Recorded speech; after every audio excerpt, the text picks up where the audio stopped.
Insomnis Vol.1 is a horror anthology of interconnected stories written by Lux Noctis. Set in a world of sinister forces full of violence, gore, and psychological terrors lurking in every shadowy corner, Insomnis aims to induce countless sleepless nights. And today we hear from the author himself. The following interview was conducted by my good friend Markbot. Please check out her channel if you would like to hear more interviews and discussions from various creators in the horror community. I hope you enjoy. So I think we're just gonna go ahead and get started. Do you want to tell us a bit about yourself and what you do? I just kind of write whatever I want to read. I fell into the horror thing just because of someone I knew. So my novel project is not horror, really. The short stories that some of you guys might have been hearing, they're horror. But the next novel is everything I do is kind of dark, but I wouldn't call the rest of it horror. Do you want to talk to us about, the writing that Unit's narrated? So guys, Lux has actually narrated a good amount, or not narrated, sorry, written a lot of stories that have been narrated by Unit. And I know that Eden's done a few of them, I think. I'm not sure if there are other narrators in the community that have done it. Have you given anybody else permission? Yeah, so initially, it's kind of a long story. So initially, it was going to be a project that I collaborated. Like, I did the writing, and then the narrator I knew was going to do all of it. And that got put off for literally like 3-4 years, probably. Oh my gosh. So I wrote these stories a long time ago, most of them. And when that fell through, I ended up, through that guy, I knew more people in the community. So I ended up reaching out to other people. So Mr. Creepypasta read some, I'm not familiar with all the names, to be real, but a lot of people read them, and they were just kind of not snippets, but they were particular stories, and they were all spread around. And the idea was that if you wanted to hear the grander tale, I guess, because all these stories do connect, you had to kind of bounce around from channel to channel, and it was going to be like a kind of community-driven thing. That was the plan.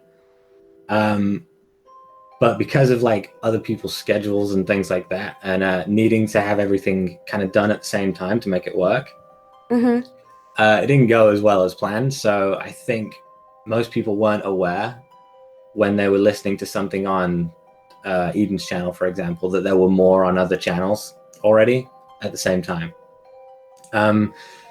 So there was one story in particular, which is The Leather Man, that Unit really liked, and he actually approached me last year just because he liked that story and asked if he could narrate them all. And because like the grand plan I had before didn't really work out, I was like, you know what, just go for it, just do them all. So everything will be on his channel once this last one's done. I think he has removed one because he wants to re-record it. I'm not sure if he's putting that one back up. He got a new mic and stuff, so like, new toy, he wants to improve on his work. But it's either all of them will be up there or all but one. Got it. And that's in Insomnis Vol.1, correct? Yeah, and there is more planned. I've actually got some more written, but it's kind of taken a backseat to the novel at the moment. Got it. Okay, I'm very intrigued by this novel. I mean, even if it's not horror driven, I like the darker literature, so I'll keep an eye out for that. Messed up. It's not horror strictly, but it's bad in a good way. I hope we'll have to keep an eye out for that. So you said Unit initially reached out to you because I know that you said that you're friends with Unit, and that's how you're involved in all of this right now in the horror narration community. Yeah, my reach in the horror community is kind of, I know Unit, and I know Rainbot a little bit. Gotcha. Rainbot. Yeah, definitely. The real stuff. Yeah. That's kind of it for me. Gotcha. You know what? You were saying that you didn't think too many people knew in the community, but you'd be surprised because I asked around, and they're like, "Oh yeah, it's that guy that did this story. He wrote it, and so narrated it." So you have a I don't read comments or anything, so I don't know. I hope people like them. Is all I'll say. from what I got, yeah, people enjoy them, and I definitely enjoy them because they're very well written. That's why when I was talking to Unit, and he said he was releasing that as a story, I was like, oh my gosh, I'll interview him. That would be great, because I love the stuff that you write. It makes you think, and it's not just straightforward. Okay, this person died, or there's something buried underneath the ground, or anything like that. There's more to it.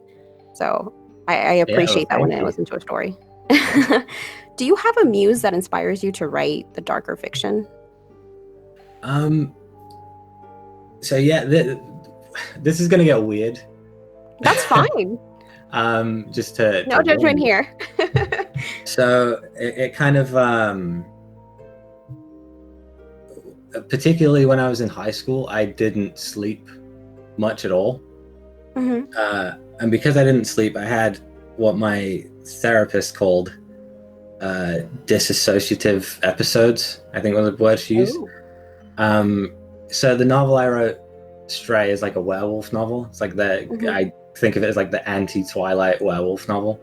The entire inspiration for that was a disassociative state, I guess. She called it a fugue state too, and I only know that term from Breaking Bad. I don't really know what it means. But basically, I kind of lived the end scene in my own mind, I guess, while I was wide awake. It's very weird. Like when I snapped back to reality, the teacher was like yelling in my face about me not paying attention. Oh, wow. And I was like, I was paying attention, but clearly I was not. I have no idea what she was saying. So that came about because of that particular episode. One of the monsters was brought on by sleep paralysis. If you're familiar with what that is. Yeah, I think most of us in the community are. I guess horror people, right? You would know. Mm-hmm. So I've had sleep paralysis on several occasions, and one of them was inspired by that, which I would not recommend, in case you're wondering. Yeah, I hear that's terrifying. You're just not in control, and you think, this is happening to you. It's an awful feeling, I'm sure. Yeah, it's kind of like, how do I explain it? You can't move. You can only move your eyes. So you do feel very powerless. I guess you know the mechanics of it. But yeah, it's messed up. It seems very real. And then there was one, the creature from Smile, if you remember that one. Yeah. The whole Chelsea Grin thing. Mm-hmm. That was something I saw on the side of the road when my friend was driving. It was late. I was a free runner for a long time. I still do it occasionally, but I used to free run all the time, like parkour, if you know what that is. So we go to all these gyms, and because we travel so far to the gyms, we come back super late, and I don't sleep much. So I guess I would have minor hallucinations, I suppose you'd call them. And I saw the thing from Smile on the side of the road as we drove past, but it had wings. And I was like, I don't want it to have wings in the story, so it doesn't have wings in the story. But that's where that came from. So it comes from all kinds of weird places, nightmares. Some of it just, I thought it up in the shower. The things you've definitely experienced. It's not even like you saw a scary movie and it inspired you. It's events that have happened to you. Yeah, so this is the thing. And again, like, I don't recommend being like me in any sense. I don't really read a lot of books. I don't really watch a lot of movies. Pretty much all of my entertainment is kind of video games. I play games a bunch. So I don't usually get inspired by other people's work, and I kind of don't like to be inspired by other people's work if I can help it, because I don't want to rip anybody off. You know what I mean? Yeah, see, in a way, I feel like it taints you. Like, your ideas, you don't want to seem unoriginal, and you don't want to be influenced by something that's out there already. And then all of a sudden you're writing, and then you finish it, and you're like, well, this sounds an awful lot like this other thing. So I completely understand what you're saying. Yeah. So, but the truth of it is, for the vast majority of people, if you want to write or you want to create a movie or any of that stuff, you are better off experiencing a lot of that stuff and just absorbing it and learning from it. I don't know. I don't, for my own reasons, and also because with reading in particular, I'm actually very slow. I don't know why that is. I used to speed read and I felt like I wasn't taking it in, and then I slowed it down on purpose, and then I've never been able to speed back up, I guess. Well, see, the fact that you've experienced these things lends a feeling of authenticity to your characters and the stories that I've heard that were written by you. And now it makes sense. Now I understand why it is that it feels so authentic. And that's because you've actually had real things that have happened to you and you've turned them into these fictional stories. Yeah, I don't know where else I get it from, honestly. I don't know how people come up with stuff. Yeah, I feel like a lot of people, like I said, will say like, oh, I saw this, or, I was just thinking about this, and it'll be like a small thing, but you've encountered some darker things in your life, it sounds like. Yeah, it's strange. But you've made something pretty amazing out of it, so kudos to you. I think that's kind of the way to deal with it, right? You need an outlet. Yeah, I think that's the best way to deal with it. I know that a lot of people turn to unhealthy things to deal with whatever's happened to them, but I mean, you come up with really entertaining and intricate stories. Do you have a favorite story? I'm sorry, what? I'm glad you think so, at least. Do you have a favorite story you've written? So I do. It's not one that's in the book. It's one that just kind of it's only posted on a blog that I don't update. I don't think I put anything on it for a long time. But Mr. Creepypasta also narrated it a couple years ago. It's called From the Sky. I don't know if you've heard that one or read that one. Probably not read it because no one's seen the blog in ever. I think it's had about 11 views since I started. So that story, it's kind of poetic in its language, and it's surreal, which is something I love. It's very short, and I feel like as far as like a piece of writing goes, as far as the craft goes, I think it's the most perfect thing I've ever done. It's the closest thing to perfect I've ever done. My next question was, is there a character you've written about in the past that you wish you could reimagine or redo? Not that springs to mind. The only thing I can think of even close to that is initially when I did some of the stories, I became aware quite quickly that some of them were probably going to be narrated. So I kind of cut them down a little bit. There was less in there than I was initially planning, because I didn't want all of the stories to be as long as I think the Leatherman is the longest one. And to me, that was like, no one's going to pay attention for that long, because I don't. So I started kind of making some of the stories snappier. Again, like during the actual process, I wasn't taking things out after the fact or anything. Mm-hmm. I was just cognizant of the pacing, and I wanted to keep it kind of a little bit faster than I ordinarily would. It turns out that a lot of people actually really like the longer stories, so I probably didn't need to do that. So maybe if I did it again, I wouldn't do that, and I don't plan to do that I guess when I get around to writing the rest of them. Okay. That's interesting, but yeah, people will seem to really enjoy the longer stories, especially when they're good stories, obviously. But okay, so it's not a reimagining of a character in particular. It's just you would make them as long as you originally intended to. Got it. Okay. Yeah. Is there a particular topic that you prefer to write about? I mean, the Insomnis obviously fits within the horror genre, but is there something, a theme or anything that you prefer to stick to, or even in your other book? So I like dark themes a lot, and I also kind of like a dark comedy.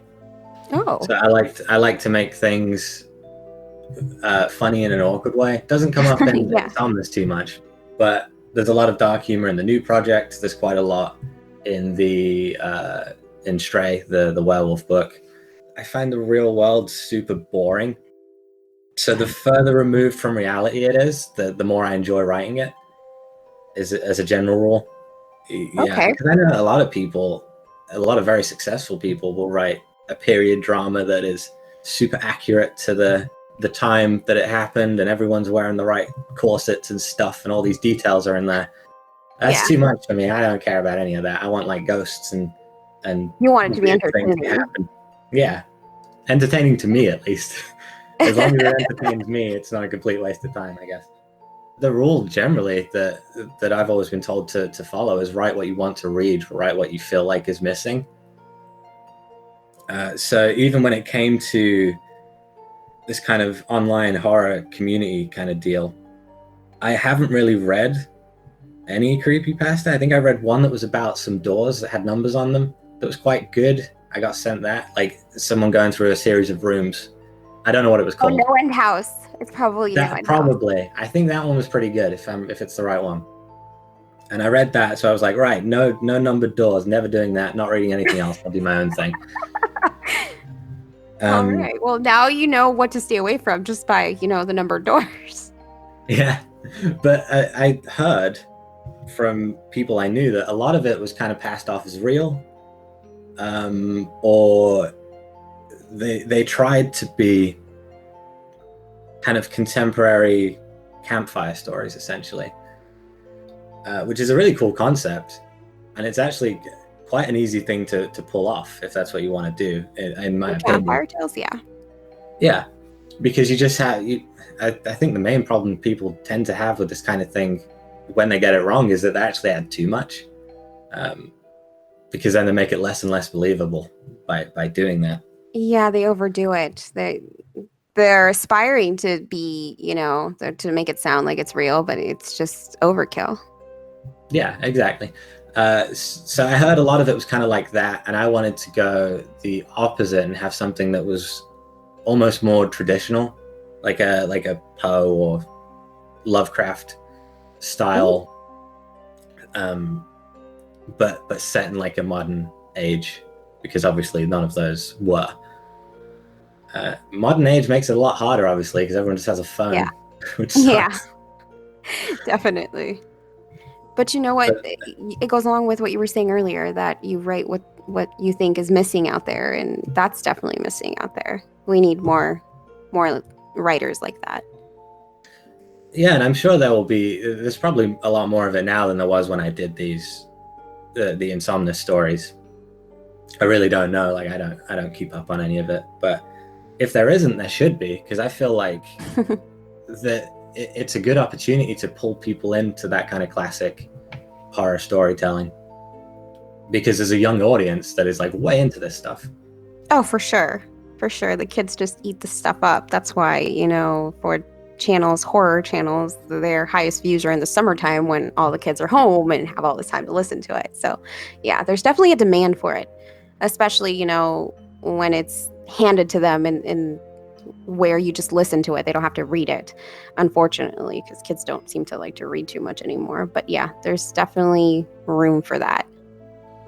There is a discussion to be had for sure about like the barrier to entry. Like, the lower it is, the better, I guess. But also, at the same time, it does lose something for me if because you don't bring your own voice to it if you listen to someone else's. Is kind of how I feel about it. Yeah, that's why, like I was telling you earlier, I prefer to read the book. I'll go and watch the movie or, listen to the narration, but if it's a book originally, I'd rather read the book first. I understand that. It's also the intended format usually for a lot of movies. They have to cut huge things out because they just wouldn't fit in the runtime.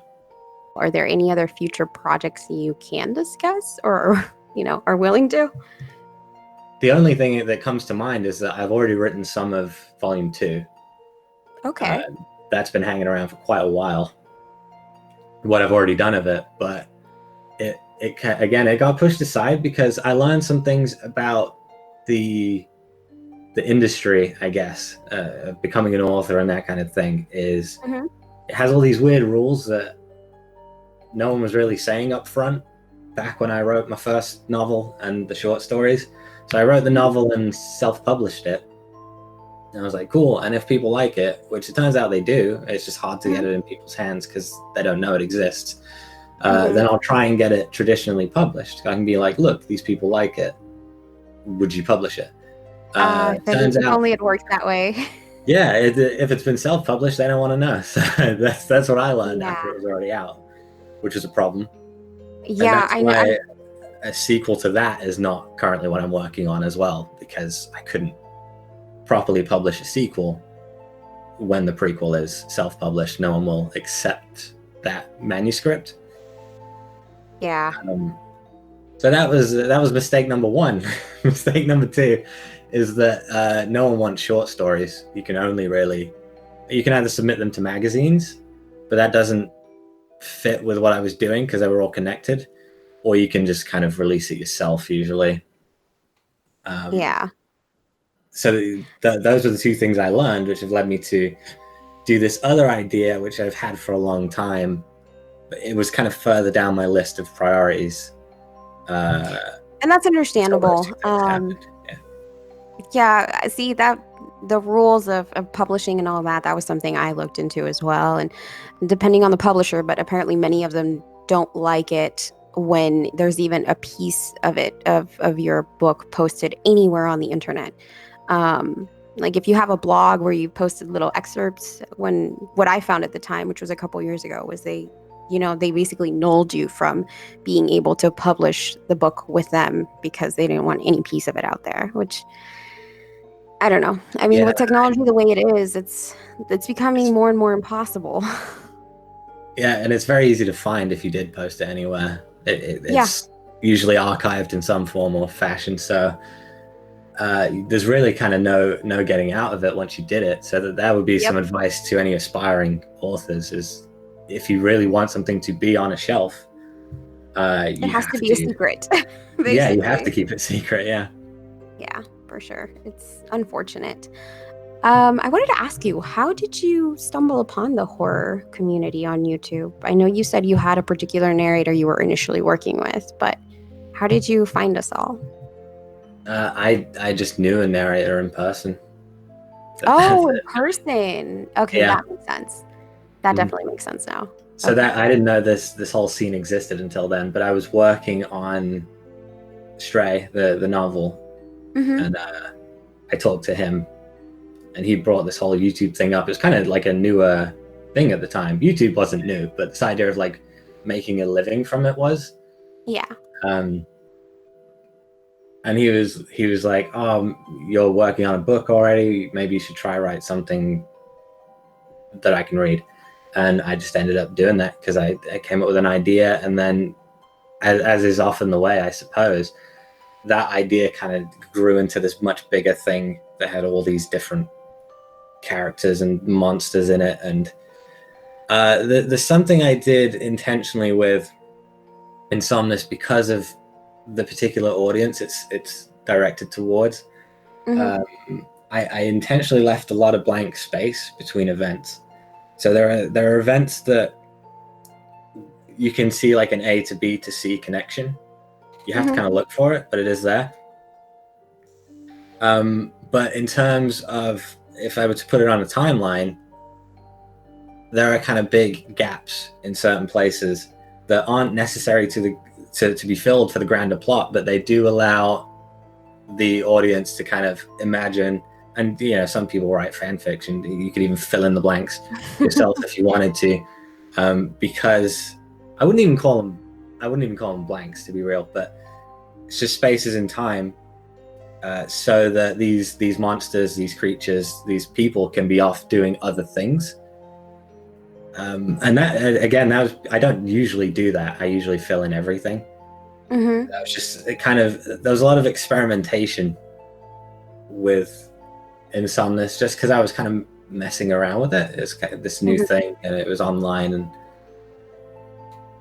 Unit has borne the brunt of some of it, because in the Leatherman there's a bunch of alliteration, purely because I thought it was fun to do a bunch of it, but he had to read it out loud, which is way harder. That sounds like a lot of fun. It was for me. It was not for him. So he's the people who narrate it really pay for it, I guess. But there's a lot of like experimentation. There are certain elements that are kind of meta in some of the stories, and there's just a lot of little things sprinkled in there that I was doing to just kind of see what I could do with it. Gotcha. And then my final question to you was, why did you choose the name Lux Noctis to write under? Because I've always been fascinated by Latin, because it's like this dead language.